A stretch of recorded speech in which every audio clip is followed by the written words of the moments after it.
हमारे पास ये students question है जिसमें दिया हुआ है ब्लॉक ए u वेलोसिटी से इधर मूव करेगा और ब्लॉक बी v वेलोसिटी से इधर मूव करेगा। ठीक है, ब्लॉक ए थोड़ा सा इधर मूव करेगा जिसे हम किससे दिखा देंगे, dx से दिखा देंगे। dx का मतलब क्या, छोटा सा डिस्प्लेसमेंट। अब ये स्ट्रिंग भी थोड़ा सा ऊपर मूव करेगा, तो जितना ये मूव करेगा उतना ये स्ट्रिंग भी मूव करेगा। तो यहाँ पर डिस्प्लेसमेंट dx है तो यहाँ पर डिस्प्लेसमेंट dx होगा। ये वाला जो रोप का पोर्शन है, ठीक है, ये दूसरा स्ट्रिंग है, इस स्ट्रिंग से कनेक्टेड ये स्ट्रिंग नहीं है। लेकिन इस स्ट्रिंग में देखिए जितना ये पुली ऊपर जाएगा dx से उतना ही इसमें भी चेंज आएगा, लेंथ L1 में भी। तो लेंथ L1 क्या हो जाएगा, इंक्रीज हो जाएगा। कितने से इंक्रीज होगा, तो ये dx से इंक्रीज होगा। ओके, तो ये डायरेक्ट है। हमें प्रॉब्लम किस में आता है, L2 में आता है। L2 में क्या प्रॉब्लम आता है कि यहाँ पर ये जो डिस्टेंस है छोटा हो रहा है, जिसे मैंने यहाँ dy से दिखाया है। ठीक है, और ये वाला जो डिस्टेंस है जिसे मैंने dx से दिखाया है, वो क्या हो रहा है कि वो धीरे धीरे बड़ा होता जा रहा है। ये डिस्टेंस छोटा हो जा रहा है और ये डिस्टेंस बड़ा होता जा रहा है। तो हम एग्जैक्टली नहीं बता सकते हैं कि इसके लेंथ में कितने से चेंज आ रहा है। ठीक है, जैसे हमने इसके लिए बता दिया, तो इसके लिए हमें क्या करना पड़ता है, इसके लिए हमें कंपोनेंट ब्रेक करना पड़ता है। तो जब हम कंपोनेंट ब्रेक करेंगे तो हमको ये निकालना है कि इधर कितना डिस्प्लेसमेंट हुआ। ठीक है, तो इधर डिस्प्लेसमेंट तो dy हुआ, लेकिन इसके लेंथ में कितना चेंज आया है, इस L2 के लेंथ में कितना चेंज आया है, तो उसको किससे रिप्रेजेंट करेंगे, हम y से रिप्रेजेंट कर देंगे, क्योंकि हम इस वाले चेंज की वजह से देख रहे हैं। इधर जब बॉडी मूव कर रहा है उसकी वजह से इसमें कितना चेंज आया है इस लेंथ में, वो हम देख रहे हैं। तो हम क्या लिखेंगे यहाँ पर, डेल्टा L2, y सफिक्स मैंने इसलिए लगाया ताकि हमें ये पता चले कि इसकी वजह से कितना चेंज आ रहा है। इधर जब बॉडी मूव कर रहा है तो उसकी वजह से क्या चेंज है, तो उसकी वजह से देखिए चेंज हो जाएगा dy cos थीटा।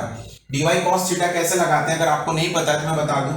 अगर हम कोई भी कंपोनेंट को ब्रेक करते हैं, ठीक है, किसी भी कंपोनेंट को ब्रेक करते हैं और इधर से अगर हमने इससे एंगल ले लिया थीटा, तो ये वाला कंपोनेंट हो जाएगा cos थीटा। ठीक है, और जिसके साथ एंगल नहीं लगेगा, ठीक है, वो हो जाएगा component sin theta, simple words में।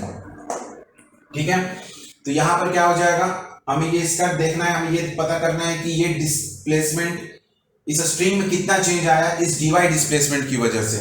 ठीक है, तो वो क्या हो जाएगा, माइनस dy cos थीटा। अब हमने माइनस क्यों लगाया है, माइनस लगाने का रीजन ये है क्योंकि यहाँ पर देखिए कि लेंथ में क्या हो रहा है, डिक्रीज हो रहा है यहाँ पर। ठीक है ना, ये क्या हो रहा है, पोर्शन डिक्रीज हो रहा है, इसलिए हमने यहाँ पर क्या लगा दिया, माइनस dy cos थीटा। ठीक है, और ये वाला जो पोर्शन है जिसको हम dx ले रहे हैं, ये dx पोर्शन इंक्रीज हो रहा है। ठीक है, तो ये वाला पोर्शन देखिए, ये वाला जो लेंथ ऑफ द स्ट्रिंग है वो इंक्रीज करेगा dx डायरेक्शन में। इसलिए जब हम इस लेंथ ये लेंथ निकालेंगे due to displacement in dx direction, तब वो क्या आ जाएगा, dx sin थीटा आ जाएगा। ठीक है, तो आप इसको खुद से भी निकाल के देख सकते हैं, ट्रिग्नोमेट्री लगाइए, निकल जाएगा।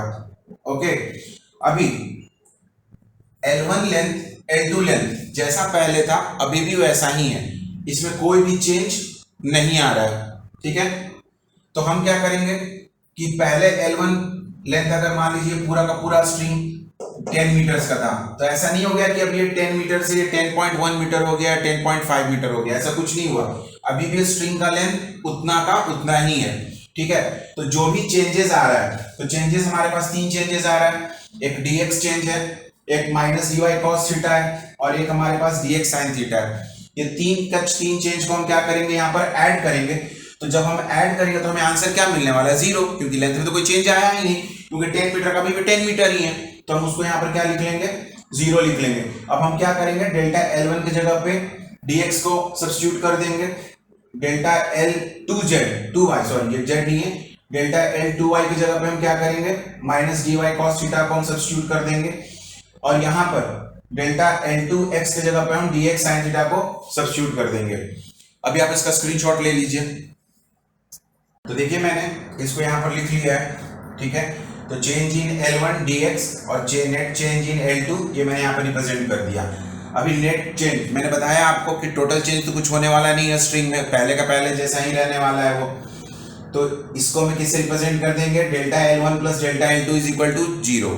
ठीक है, सारे वैल्यू को सब्स्टिट्यूट कर देंगे। अब सिंपल कैलकुलेशन है, उसमें हम क्या करेंगे, dy को हम दूसरे साइड लेकर चले जाते हैं, तो ये क्या हो जाएगा, dy cos थीटा, और ये dx और ये dx sin थीटा, इसमें से dx को कॉमन ले लीजिए, तो क्या बच जाएगा, 1 प्लस sin थीटा। ठीक है, और उसके बाद फिर बोथ साइड, अब cos थीटा को पहले इधर शिफ्ट कर लेते हैं, उसके बाद बोथ साइड हम क्या करेंगे dt से डिवाइड कर देंगे, क्योंकि ये जब बॉडी मूव कर रहा है तो मूव करने में कुछ तो टाइम लगा होगा ना, और सबके लिए टाइम तो सेम है, तो इसलिए हम क्या करेंगे सबको dt से डिवाइड कर देंगे। जब हम dt से डिवाइड करेंगे तो जो नए स्टूडेंट्स है वो समझ लीजिए dx बाई dt मतलब ये क्या है, डिस्प्लेसमेंट अपॉन टाइम, और ये भी क्या है, डिस्प्लेसमेंट अपॉन टाइम। ये डिस्प्लेसमेंट अपॉन टाइम आपको क्या रिप्रेजेंट करेगा, वेलोसिटी, तो ये हो गया u और ये हो गया वेलोसिटी v। ओके